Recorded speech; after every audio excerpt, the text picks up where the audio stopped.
Hoy vamos a sumergirnos en la historia de un solo edificio. Sí, uno solo, pero ¡qué historia! Es un viaje de 5 siglos a través de la guerra, de la fe y, sobre todo, de la vida de un pueblo entero. Una historia que, en cierto modo, está contada por sus propios muros. Es que si esas paredes pudieran hablar, ¿se imaginan? No estaríamos viendo solo un montón de piedras, ¿verdad? Estaríamos ante un testigo silencioso de la historia. Y bueno, hoy vamos a intentar escuchar lo que nos tiene que decir. Y aquí empieza lo interesante, porque la primera vida de este edificio no tuvo nada que ver con una iglesia, no. Fue una torre defensiva nazarí, levantada en una época súper turbulenta, de pura conquista y de guerra civil. Y lo que llama la atención es la velocidad con la que se sucedieron los hechos. O sea, estamos hablando de solo 3 años. En apenas 3 años, esta torre, que era un puesto avanzado del Reino de Granada, pasó de ser, una pieza clave en una guerra interna, a quedar completamente arrasada, con su territorio conquistado. Un final de lo más violento para su primer capítulo, desde luego. Y esta cita del cronista Luis del Mármol Carvajal, es que te mete de lleno en el año 1491. No es una descripción fría, abstracta, ¿sabe? Es que casi puedes sentir la tensión, el caos de esa conquista que selló el destino de la torre para siempre. Claro, y con la conquista, pues llega el cambio, la gran transformación.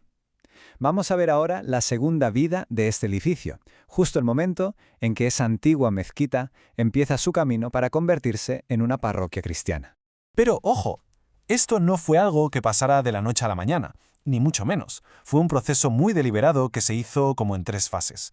Primero, el control militar. Luego, la consagración religiosa, darle el carácter sagrado. Y ya por último, la transformación física, las obras que por cierto tardarían décadas en empezar de verdad. Y es que esa transformación física no se quedó anclada en el siglo XVI, ¿eh? ¿Qué va? Durante los siglos siguientes, el edificio siguió vivo, creciendo, cambiando, añadiendo capas y más capas a su propia historia. Y esto es lo que a mí me parece fascinante. Porque aquí le ponemos nombres y apellidos a la historia. O sea, no fue un proceso anónimo, algo abstracto. No. Fueron artesanos concretos, gente como Jerónimo García o Gaspar de Muriel, quienes, pieza a pieza, ladrillo a ladrillo, fueron construyendo la identidad de la Iglesia durante más de 150 años.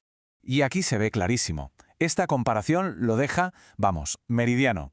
La iglesia que podemos ver hoy no es la del siglo XVI, para nada. La estructura original era mucho más pequeña, más compacta. Y 3 siglos más tarde se expandió, reflejando cómo había crecido el pueblo y las nuevas necesidades que tenía la comunidad. Vale, pero la historia de un edificio no está solo en los ladrillos y en la estructura, ¿verdad?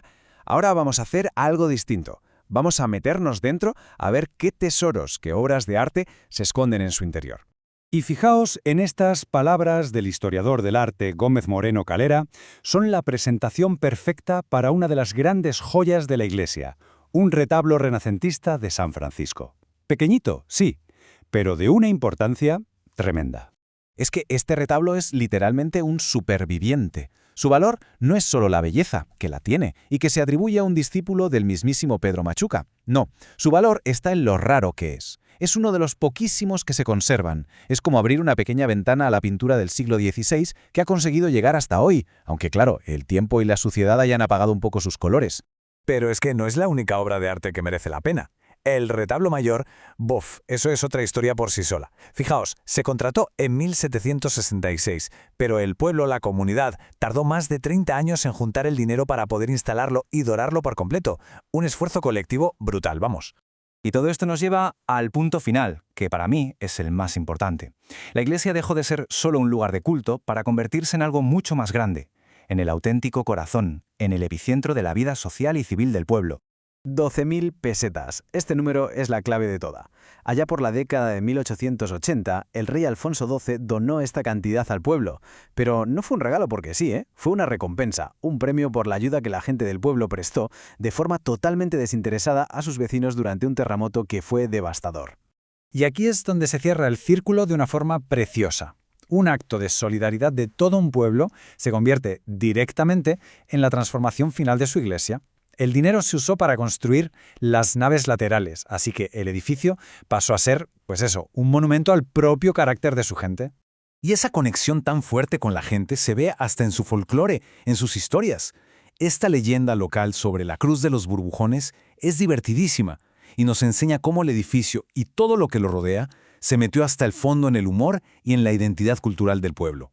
Al final, si lo pensamos, a lo largo de los siglos, la Iglesia fue el centro de todo, absolutamente de todo, de la educación, de los proyectos del pueblo, de la memoria de la gente. Desde el dinero que puso todo el mundo para el coro en el siglo XVII hasta las escuelas que se construyeron a principios del XX. La historia de esta iglesia es, sin duda, la historia del pueblo. Y después de conocer toda la historia de Santa María la Mayor, la pregunta es casi obligada, ¿no? Nos demuestra que hasta el edificio más familiar, ese por el que pasamos todos los días sin fijarnos, puede esconder un pasado increíble, de guerra, de cambios, de comunidad. Quizás solo es cuestión de aprender a mirar de otra manera.